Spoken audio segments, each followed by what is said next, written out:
আজ সকাল সকাল আমি আর আমার মিস্টার কিন্তু বেরিয়ে পড়েছি। আছি আমরা হ্যাবলকে আর যাব আজকে এলিফ্যান্টা বিচে। সেই মতোই সকাল সকাল বেরিয়ে পড়েছি আর পেয়ে গেছি দারুণ ওয়েদার। এখানে এসেই প্রথমে কিছু প্রসেস আমাদের করে নিতে হবে, ওই আর কি। ওখানে গিয়ে যে ওয়াটার অ্যাক্টিভিটিস করব তার জন্যই টিকিটটা কিন্তু এখান থেকে কালেক্ট করে নিতে হবে। টিকিট কালেক্ট করার পরে এরা কিন্তু এখানে বোটের জন্যই ওয়েট করছিল। আর এই দিকে দাঁড়িয়ে রয়েছে ওই বোটগুলো যেগুলো কিনা এলিফ্যান্টা বিচে যাবে। আজকের ওয়েদারটা এখনো পর্যন্ত দারুণ। আচ্ছা, যাই হোক, আমাদের টিকিট কিন্তু কালেক্ট করা হয়ে গেছে। আমরা ওখানে গিয়ে দুটো ওয়াটার অ্যাক্টিভিটিস করব। তো আমরা আজকে করব সি ওয়াক, তার জন্য টিকিট কালেক্ট করলাম। আর সেটার কস্ট পড়লো 3800 পার পারসন। এখানে কিন্তু যা কিছু করানো হয় ফুললি সেফটির সাথে, তাই ভয় পাওয়ার খুব একটা কারণ নেই। যদিও আমি বলছি, কিন্তু আমি নিজেও ভয় পেয়েছিলাম। বাট তারপরে ওই আনন্দটা দেখে মনে বড্ড সাহস হলো। সমুদ্রের এই নীল আর জলের নীল মিলে মিশে যেন একাকার। তার উপরে পেয়েছি আজকে ঝলমলে রোদ্দুর। চলুন তবে এবার বোটে উঠে পড়ি। আমাদের বোট অ্যানাউন্স করা হয়েছিল, আমরা সেই মতোই সেই বোটেই কিন্তু উঠব। বোটে বসে পড়েছি দুজনে।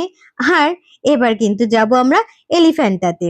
তবে একটা ব্যাপার আছে, সেটা হলো এলিফ্যান্টা যাওয়ার সময় ওই জলপথে আর কি কোনো ভিডিও আমি করতে পারবো না। কেন? তার কারণ হচ্ছে বোটের এত স্পিড থাকে, আর জলে ফোন কেন, আমি নিজেই পুরো ভিজে যাব। তো যাই হোক, ফোনটা আপাতত ওই বোটের ভেতরেই একটা সেফটি প্লেসে ব্যাগের মধ্যে রেখে দিতে হবে। তো চলুন যাওয়া যাক। এলিফ্যান্টাতে দেখা হচ্ছে তারপরে। এই যে এক্ষুনি দেখালাম খটখটে রোদ, আর দেখেছেন আস্তে আস্তে পুরো তো ভিজে গেছি, আর তার সাথে শুরু হয়েছে মুষলধারে বৃষ্টি। মুষলধারে বলবো কিনা জানি না, তবে বেশ ভালো জোরেই পড়ছিল। তবে আমাদের এই আনন্দকে বৃষ্টি কিন্তু আটকাতে পারবে না। অলরেডি তো ভিজেই গেছি, আর ওয়াটার অ্যাক্টিভিটিসও করব এখানে। তাই দুজনে এই জামা কাপড়েই নেমে পড়লাম কিন্তু সমুদ্রের মধ্যে। তবে এই যে দেখছেন সমুদ্রের মধ্যে কারা কি অ্যাক্টিভিটিস করছে সেটাও একবার দেখিয়ে দিই। ওই যে স্পিড বোটে করে সিঙ্গেল রাইডও কিন্তু করছে।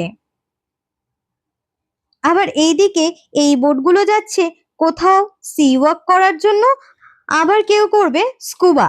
তো তারই জন্য বোটে করে সেই পয়েন্টে নিয়ে যাওয়া হয়। এরই মধ্যে আমরা শুরু করে দিয়েছি কিন্তু সি ওয়াক। সমুদ্রের তলদেশটা যে এতটাই সুন্দর, সত্যি সেটা না দেখলে বিশ্বাস করতেই পারতাম না। আর ওই অ্যানিমেশনে যা দেখেছি, সত্যি বলতে সেটা যখন নিজের চোখে দেখলাম, মানে অবিশ্বাস্য। সমুদ্র থেকে উঠে তো পড়েছি, তার মধ্যে এই যে মুখের অবস্থাটা বেশ দারুণ হয়েছে। দারুণ কেন বলছি, আমার মাথা থেকে এই যে সিঁদুর গলে গলে বেশ মুখে লাল করে দিয়েছে। আর পুরো অবস্থাটাই বেশ ভয়ঙ্কর। তবে অবস্থা যাই হোক না কেন, আনন্দটা কিন্তু একঘর। চুটিয়ে মজা করেছি। লাইফ টাইম এক্সপিরিয়েন্স হয়ে থাকলো বস। তুমি বলো কেমন লাগলো? Too good lifetime experience snorkelling করে। তারপরে তো সি ওয়াকিং তো রয়েছে। এরা সুন্দরভাবে বেশ ম্যানেজ করেছে ব্যাপারগুলো। মানে বলার এটাই ব্যাপার, উইথ প্রপার সেফটি, মানে proper safety and with guidelines arrange করছে এরা ওভার দি মাইক্রোফোন। মানে ওদের ওয়াকি টকি দিয়ে কোঅর্ডিনেট করছে সবার সঙ্গে। এখন ওদের লাস্ট টাইম হচ্ছে 3:30 বোধ হয়, তাই না? 3টে থেকে 3:30টার মধ্যে সবাইকে নিয়ে সব বোট আবার রিটার্ন করবে যেখান থেকে আমরা এসেছিলাম। তো এই হচ্ছে টোটাল ব্যাপারটা। আর সত্যি কথা বলতে প্লিজ ডোন্ট জাজ আওয়ার ফেস, কারণ বুঝতেই পারছেন আমার সিঁদুর এখান থেকে গলে গলে পড়েছে।